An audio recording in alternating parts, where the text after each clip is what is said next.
দেশের পক্ষে কথা বলতে কি কোনো রাজনীতি করা লাগে ভাইয়া? আজকাল মানুষ দেখা যায়, মানে আমি দেখি যে বলে যে তুমি বেশি লাফাইতেছো ভাইয়া, রাজনীতি অনেক খারাপ জিনিস, এটার মাসুল তোমাকে দিতে হবে। ভাই, মাসুলের ভয়ে, মানে বিষয়টা এরকম, দেশের পক্ষে কথা ক্লিয়ার করে দিই, দেশের পক্ষে কথা বলার জন্য আপনাকে রাজনীতি করতে হবে না ভাই। দেশের পক্ষে কথা বলার জন্য আপনাকে রাজনীতি করতে হবে না।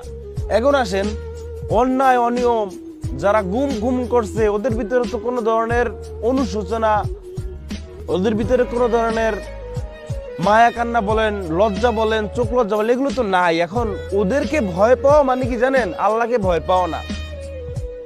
আল্লাহ তো আপনাকে বলে নাই যে মিথ্যে কথা তুমি বলে যাও, হ্যাডাম দেখাই যাও, গরিবের তা মারে খাও, দেশের তা লুটপাট করো। আল্লাহ কি বলছে আপনাকে? আপনার সুস্থ মস্তিষ্কে কি বলে? সত্য কথা বলেন। মিথ্যে কথা তো পাপ, তাই না? তা আপনি পাপ জিনিস